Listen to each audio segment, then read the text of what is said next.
என்னது ட்ரம்ப் ஏதோ ஒரு நாட்டுக்கு வரி என்னது ட்ரம்ப் வந்து வதி இல்லடா வரி. என்னது ட்ரம்ப் ஏதோ ஒரு நாட்டுக்கு வரி விதிக்கிறனால தங்க ரேட்டு ஏறுதா? என்னப்பா சொல்றீங்க? அட ஆமாப்பா, அதுதான் கதையை. தொடரும் தங்க விலை, சரி தொடரும்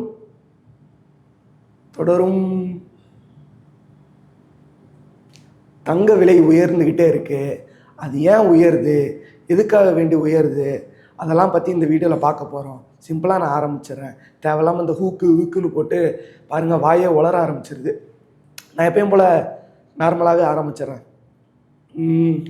இப்போ தங்க ரேட்டு இன்னைக்கு டேட் என்னென்னா 21 ஜனவரி 2026. இன்னைக்கான 1 கிராம் ரேட்டு 24 கேரட்டு 15,740 ரூபா வருதுங்க. ரவுண்ட் ஃபிகராக சொல்கிறேன். அது 39-40 அது போய்கிட்டே இருக்குது. இன்னும் அது கூடிக்கிட்டே தான் இருக்கும் போல். அந்த மாதிரி தான் இருக்குது நிலமை இன்னைக்கு. இப்போ இந்த 1 கிராம் ரேட்டு இவ்வளோ ஏறுறதுக்கான காரணம் என்ன அப்படிங்கிறத இப்போ நான் ஒன்று ஒன்றா சொல்ல போகிறேன். த கிரீன்லேண்ட் வார் ட்ரேட் அப்படிங்கிறது தான் இப்போ நடந்துக்கிட்டு இருக்கு. என்னதுடா ஏதோ கிரீன்லேண்டுங்கிற வார் ட்ரேடுங்கிற அப்படின்னா என்னன்னு கேட்குறீங்களா? அது வேற ஒன்றும் இல்லை. டென்மார்க்குடைய யூரோப்பிய கண்ட்ரிகள் உடைய கிரீன்லேண்ட் என்கிற டெரிட்டோரி, அதாவது அது வந்து ஒரு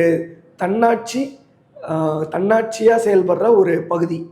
அது வந்து டென்மார்க்கோட கண்ட்ரியில் வரக்கூடியது. ஆனால் கிரீன்லேண்டுங்கிறது தன்னாட்சியாக செயல்படக்கூடிய ஒரு ஊர். இப்போது ட்ரம்ப் அவர் வந்து இப்போ பதவி ஏற்றார் இல்லையா, ரீசண்டாக ஏற்ற உடனே என்ன பண்ணியிருக்கா, அப்படியே கிரீன்லேண்டை வந்து $700 பில்லியன் கேட்டிருக்காரு. இந்த நாட்டை எனக்கு கொடுத்துருங்க, $700 பில்லியன் நான் கொடுக்குறேன், இந்த டெரிட்டோரி எனக்கு கொடுங்க அப்படின்னு சொல்லி கேட்டிருக்காரு. சரி கேட்டிருக்காரு. கிரீன்லேண்டுக்காரங்க அந்த ஊர்க்காரங்களும் அந்த யூரோப்பிய கண்ட்ரி டென்மார்க் இவங்கெல்லாம் என்ன சொல்கிறாங்கன்னு பார்த்தா, அவங்க வந்து நாங்கள் வந்து பிஸ்னஸுக்கு தான் இங்கே பிஸ்னஸ் பண்ண தயாராக இருக்கோம், ஆனால் எங்கள் நாட்டை விலைக்கு கேட்காதீங்க அப்படின்னு சொல்லிட்டாங்க. அதாவது என்ன சொல்கிறாங்கன்னா, we are open for business not for trade அப்படின்னு கிரீன்லேண்டோட அந்த டென்மார்க் கண்ட்ரி சொல்லியிருக்கு. ஏன் அப்படி சொல்லியிருக்கு அப்படின்னு கேட்டிங்கன்னா, அது வந்து இப்போது கிரீன்லேண்டில் வந்து ஐஸ் தான் நிறையா இருக்குது. அது வந்து ஐஸ் பகுதியை சார்ந்த ஒரு ஏரியா. அங்கேருந்து நீங்கள் ஏற்றுமதி பண்ணுறது இறக்குமதி பண்ணுறதுங்கிறது ஐஸ் தான் அதிகமாக ஏற்றுமதி இறக்குமதி நடக்கிறது உண்டு. இப்போது இந்த இது நடந்துக்கிட்டு இருக்கு இல்லையா, இதை வந்து மொத்தமாக இருந்தாலே ட்ரம்ப் வந்து என்ன பண்ணலாம்னு நினச்சாரு, நம்ம வாங்கிடலாம், அதை மொத்தமாக நம்ம வாங்கி நம்ம மஜா பண்ணிக்கலாம் அப்படின்னு நினச்சாரு. கடைசியில் அவங்க என்ன பண்ணிட்டாங்க, தம்பி இந்த மாதிரி எங்களை விலை கேட்குற வேலைலாம் வச்சுக்காத, எங்கிட்ட பிஸ்னஸ் பண்ணுறியா அதோடு இருந்துக்க, இந்த உள்ள வர வேலைலாம் பண்ணாத அப்படின்னு சொல்லி ஸ்ட்ராங்காக நிராகரிச்சிட்டாங்க. அவங்க நிராகரித்ததில் ட்ரம்ப்க்கு என்ன ஆயிடுச்சு, ஒரே உச்சக்கட்ட கோபமாயிடுச்சு. உச்சக்கட்ட கோபமானாலே என்ன பண்ணியிருக்கா, அப்படியே சும்மா இல்லாமல் இனிமேட்டு டென்மார்க்கு யூரோப்பியன் கண்ட்ரிஸு மற்ற அதை சுற்றின ஒரு 8 கண்ட்ரிஸ் இருக்குங்க, அந்த 8 கண்ட்ரிஸுக்கு மேலே என்ன பண்ணியிருக்கா, அப்படியே 15% டாரிஃப் போட்டிருக்காரு. இந்த டாரிஃப்னா என்னன்னு கேட்குறீங்கன்னா, டாரிஃப்னா ஒன்றும் கிடையாதுங்க, அந்த ஏற்றுமதி இறக்குமதி பண்ணுறாங்க இல்லையா, அதுக்கான வரி விலக்கு தான், வரிகள் தான், வரி போடுறது தான் இந்த டாரிஃபு. இப்போது இந்த 15% கூட்டியிருக்காரு பார்த்தீங்களா, எவ்வளோ மப்பு இருக்கும் இந்த ஆளுக்கு. அவங்க வந்து சரி அந்த இது இப்படி பண்ணிட்டாங்க இல்லையா, ட்ரம்ப் இப்படி பண்ணிட்டாரு, அவங்க எதிர்ப்பு தெரிவிச்சிட்டாங்க, நிராகரிச்சிட்டாங்க, ட்ரம்ப் வந்து வரியை போட்டார். இதோட முடியாமல் என்ன ஆயிடுச்சுன்னா, இன்வெஸ்ட் பண்ணுவாங்க இல்லையா, யூஎஸ் மேலே இன்வெஸ்ட் பண்ணுறது, இப்போ யூரோப்பியன் கண்ட்ரிஸ் மேலே இன்வெஸ்ட் பண்ணுறது, இந்த இன்வெஸ்டர்ஸ் தனியாக இருப்பாங்க இல்லையா, பிஸ்னஸ் பண்ணுவாங்க, அவங்க வந்து அவங்களோட காசை ஏதோ ஒரு கண்ட்ரியில் இன்வெஸ்ட் பண்ணுவாங்க. நம்ம தமிழ்நாட்டிலே கூட நடக்கும் அதெல்லாம், குளோபல் இன்வெஸ்டர்ஸ் மீட்டுன்னெலாம் நடத்துவாங்க இல்லையா. அது வந்து என்னென்னா, வெளிநாட்டில் இருந்து இங்கே வந்து முதலீடு பண்ணுறதுக்கான முதலீட்டாளர்களை உள்ளே கொண்டு வரதான் அந்த இன்வெஸ்டர்ஸ். இந்த இன்வெஸ்டர்ஸ் என்ன பண்ணுறாங்கன்னா, இவங்க ஒரு மூவ் இப்போ பண்ணுறாங்க. அது என்ன மூவ்னு கேட்டிங்கன்னா, நீ யூஎஸ் வந்து என்ன பண்ணுற, வரியை வந்து விதிச்சுட்டு நீ கிளம்பிடுவ. அதனால் என்ன ஆகும், உன்னோட மதிப்பு ஏறலாம் இறங்கலாம், என்னன்னாலும் நடக்கலாம்.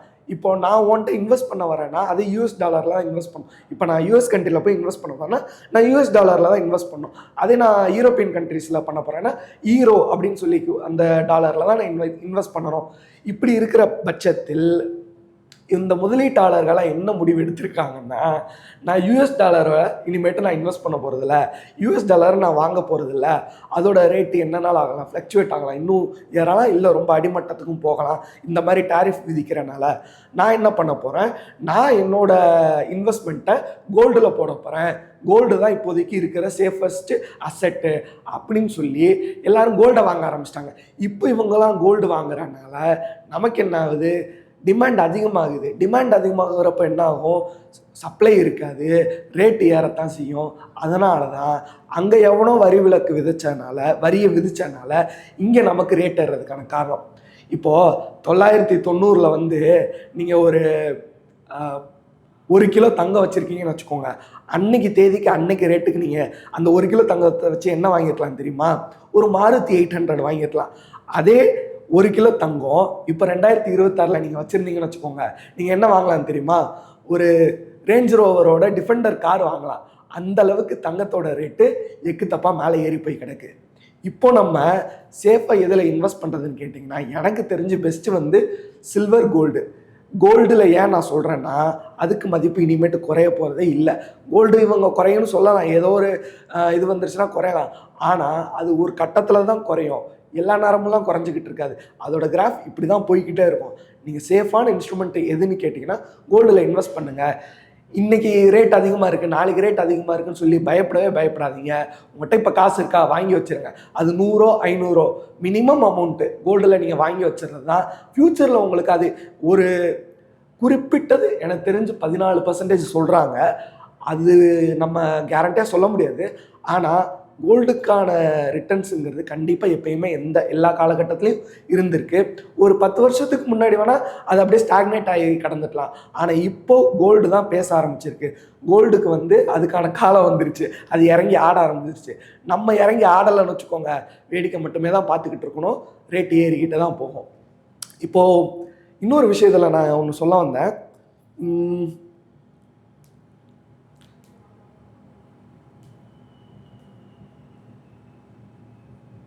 வேறு எதுவும் இல்லை. சரி, ஓகே, இதோட முடிச்சுக்கலாம்.